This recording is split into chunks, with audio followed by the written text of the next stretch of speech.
कहानी फ़ातिमा नाम के एक लड़की की है। बेशक उसके साथ हुए इस इंसिडेंट को हुई कई साल बीत गए हैं, मगर आज भी जब वो इसके बारे में सोचती है तो उसकी रूह काँप जाती है।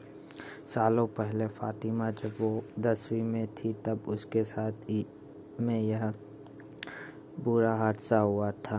तब वो हिल स्टेशन में मौजूदा एक स्कूल में पढ़ रही थी। वो पिछले 5 साल से ही वहाँ पर पढ़ रही थी और वहाँ पर वो हॉस्टल में रहती थी।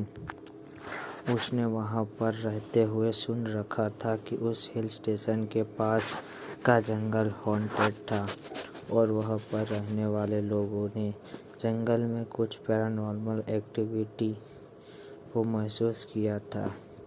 और इनके बातों को ध्यान में रखते हुए वो कभी भी पास ही के जंगल में नहीं गई थी। जब एक बार हुआ कि फ़ातिमा का अपने सहेली आकांक्षा के साथ में किसी बात को लेकर के झगड़े हो गया था और इसलिए वो उससे बात नहीं कर रही थी।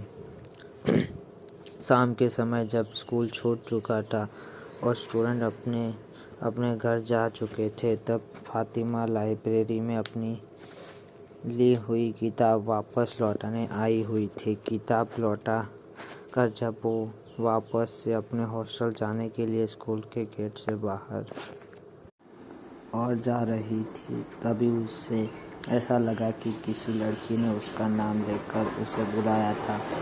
उसने उस ओर देखा जहाँ से उसे वो आवाज़ आई थी, तो वहाँ पर उसे एक दीवार के पीछे छिपी हुई एक लड़की दिखाई दी। उसका चेहरा बेशक फ़ातिमा को दिखाई नहीं दे रहा था, पर उसकी लड़की ने पहने हुए कपड़े की मदद से वो साफ साफ पहचान पा रही थी कि वो एक लड़की थी। उस लड़की ने ठीक वैसा ही एक सलवार कमीज पहना हुआ था जैसा कि उसकी सहेली आकांक्षा पहनती थी। इसलिए फ़ातिमा को लगा कि वो आकांक्षा होगी। उसे लगा कि आकांक्षा उसे चिढ़ाने के लिए ये सब कर रही थी, इसलिए गुस्से में वो उसकी तरफ बढ़ी। फ़ातिमा को अपनी ओर आता हुआ देखकर वो लड़की वहाँ से भाग गई और फ़ातिमा भी उसके पीछा करते हुए उसी के पीछे पड़ गई। वो लड़की भागते हुए जंगल के अंदर चली गई और उस लड़की का पीछा करते हुए फ़ातिमा भी वहाँ जंगल के अंदर आ गई। उस लड़की का पीछा करते हुए इस बात का ध्यान नहीं रहा कि शाम ढल गई थी और अंधेरा हो चुका था। जंगल में आने के बाद फ़ातिमा को वो लड़की कहीं पर भी नहीं दिख रही थी। तभी उसे ऐसा लगा कि किसी ने उसके पीछे से आवाज़ लगाई थी, लेकिन ये किसी आदमी की आवाज़ थी। इसलिए फ़ातिमा चौंक गई और उसने पीछे मुड़कर देखा तो उसे वहाँ पर एक लड़कहारा दिखा। उस लड़कहारे ने उसे सलाह दी कि ये जंगल उसके लिए ठीक नहीं है और उसे इस समय यहाँ पर नहीं रहना चाहिए। उस लड़कहारे की यह बात सुनने के बाद में फ़ातिमा को ध्यान आया कि वो जंगल के काफ़ी अंदर आ गई थी।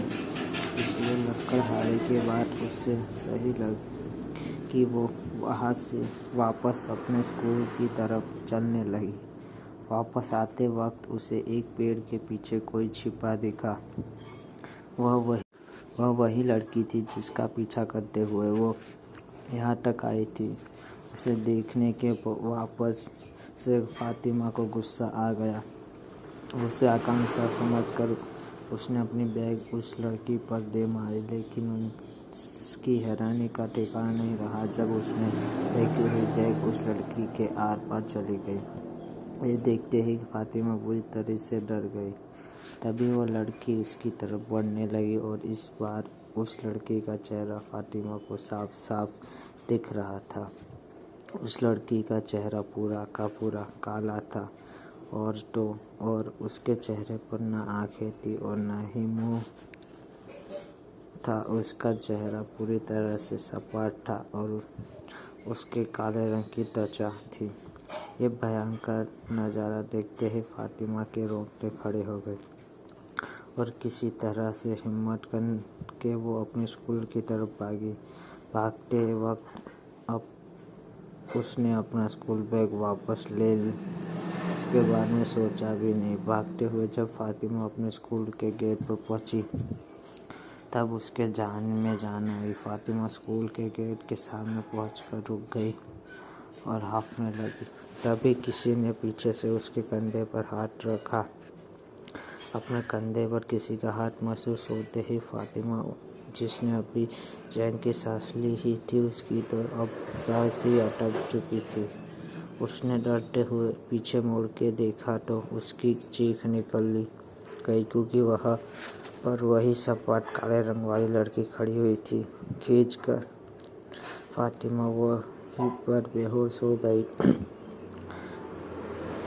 होश आया तब वो अपने आप को हॉस्टल में अपने कमरे में पाया।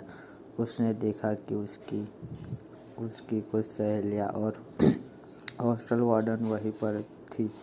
उन्होंने उसे बताया कि वो स्कूल के गेट पर स्कूल के सिक्योरिटी गार्ड को बेहोश पड़ी मिली थी।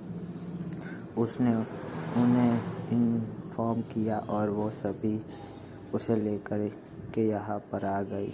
तब फातिमा ने वहाँ पर मौजूद सभी को बताया कि उसके साथ क्या हुआ था। उसकी यह बात सुनकर कुछ ने उनकी बातों का यकीन किया और कुछ ने इससे बस उसका वहम बताया। लेकिन हॉस्टल वार्डन ने उससे कहा कि वो पहली नहीं है जिसके साथ ऐसा इंसिडेंट हुआ था, बल्कि पहले भी कुछ लड़कियां के साथ में ऐसा हादसा हो चुका था। और उन्होंने उसी सलाह दी कि चाहे कुछ भी क्यों ना हो जाए, वो कभी भी उस जंगल में नहीं जाए।